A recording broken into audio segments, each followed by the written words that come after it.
சுக்கிரன் அப்படிங்கிற ஒரு கிரகம் உங்கள் ஜாதகத்தில் எங்கே இருந்தாலும் பரவாயில்ல, பட் 0 to 2 டிகிரி அப்படி இல்லைனா 28 to 30 டிகிரி அப்படிக்குள்ளே இருந்ததுன்னா அது பேர் விளிம்பில் இருக்குன்னு சொல்லுவாங்க, இல்லை சந்தியில் இருக்குன்னு சொல்லுவாங்க.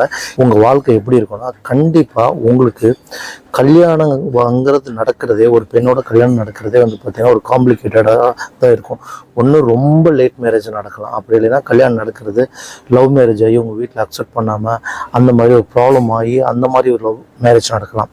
அப்படி இல்லை மேரேஜ் நடக்கும்போது சடனாக இந்த மேரேஜ் பண்ணலான்னு இருப்பாங்க, ஆனால் இன்றைக்கி நைட்டு பொண்ணு போயிடுவாங்க, அப்புறம் திடீர்னு வேற ஒருத்தரை வச்சு இவருக்கு மேரேஜ் நடக்கிறதே வந்து ஒரு குழப்பத்தோடு தான் நடக்கும். அந்த மேரேஜ் நடக்கிறதுங்கிறதே இன்னும் ரொம்ப லேட்டாகி மேரேஜ் நடக்கும். அப்படி இல்லைன்னா நான் சொன்ன மாதிரி மேரேஜ் நடக்கிறதுலே லவ் மேரேஜ் ஆகி வீட்டில் அக்செப்ட் பண்ணாமல் இல்லை வீட்டை விட்டு ஓடி போய் அந்த மேரேஜுங்கிறதே ஒரு காம்ப்ளிகேட்டடாக தான் இருக்கும். அது மட்டும் இல்லாமல் இதே பெண்ணாக இருந்தாங்க, ஜாதகர் வந்து பெண்ணாக இருந்தாங்கன்னா அவங்களுக்கு கல்யாணம் பண்ணக்கூடிய நபர் வந்து பார்த்தீங்கன்னா அவங்களுக்கு கணவராக வரக்கூடிய நபர் வந்து கண்டிப்பாக 29 வயசுக்கு மேலே தான் இருப்பாங்க. அவங்க கல்யாணம் பண்ணும்போது அந்த ஹஸ்பண்டாக வரவங்களுக்கு 29 வயசுக்கு மேலே தான் இருக்கும். பரம்பரமான வாழ்க்கை வாழணும்னு சொல்லி நிறைய கடன் வாங்கி செலவு பண்ணுவாங்க. அதனாலேயே வந்து பார்த்திங்கன்னா இவங்க மிகப்பெரிய கடன் சிக்கலுக்குள்ளே ஆளாயிடுவாங்க. ஆடம்பர செலவுகள் பண்ணியே கடன் சிக்கல்களை, அது மட்டும் இவங்க மற்றவங்களுக்கு கடன் வாங்கி கொடுத்து அந்த வாங்கி கொடுத்த நபர் சரியாக பணம் கட்ட முடியாதனால இவர் அந்த பணத்துக்கு வந்து கடன் கட்டக்கூடிய சுச்சுவேஷனுக்கும் தள்ளப்படுவார். அதனால் இவங்க எப்பயுமே ஜாமீன் போட்டாங்க அப்படின்னா கண்டிப்பாக அதனால இவங்க மாட்டிப்பாங்க. இவங்க மற்றவங்கள்ட்ட பணம் கொடுத்தாலும் அது வரவே வராது, ரொம்ப டிலே ஆகும். இல்லைனா அதில் மூலியமாக ஏகப்பட்ட பிரச்சனைகளாக சந்திப்பாங்க.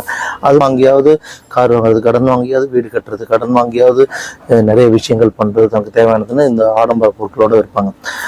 அது மட்டும் இல்லாமல் இவங்க வீட்டில் இவரும் சரி இல்லை இவங்க வீட்டில் குடும்பத்தில் இருக்கிற யாராவது ஒரு நபர்கள் வந்து நிதி, ஆபரணம், அழகு, ஆடை, கலை சார்ந்த ஏதோ ஒரு விஷயங்கள் மூலிமா ஒர்க் பண்ணி அது மூலிமா மணி ஏர்ன் பண்ணுறத கண்டிப்பாக ஜாதகருமே தன்னோட வாழ்க்கையில் ஏதாவது ஒரு பீரியட் ஆஃப் டைமில் கண்டிப்பாக பண்ணுவார்.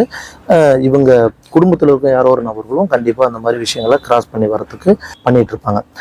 இவரோட வாழ்க்கையில் எப்படினாலும் நீர் தொற்று சார்ந்த பிரச்சனைகள், இந்த சிறுநீரக தொற்று சார்ந்த பிரச்சனைகள், பால் சுரப்பிகள் சார்ந்த பிரச்சனைகள், கண் சார்ந்த பிரச்சனைகள், இந்த மாதிரி பிரச்சனைகளை வந்து கண்டிப்பாக ஜாதகத்தினோட வாழ்க்கையில் எப்பயாவது ஒரு டைம் வந்து அனுபவிச்சே தீர்வார்.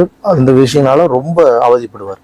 காம சிந்தனை இருக்கும், இவர் வந்து எப்பயுமே அதீத காம சிந்தனை இருந்துக்கிட்டே இருக்கும். இதனால வந்து பார்த்திங்கன்னா இந்த சிற்றின்ப வேட்கைன்னு சொல்லுவாங்கள்ல, அதனால் இந்த சின்ன சின்ன விஷயங்களில் போய் நிறைய சிற்றின்ப வேட்கைக்காக நிறைய தவறான வழிகளில் போகிறதுக்கும் நிறைய வாய்ப்புகள் இருக்குது.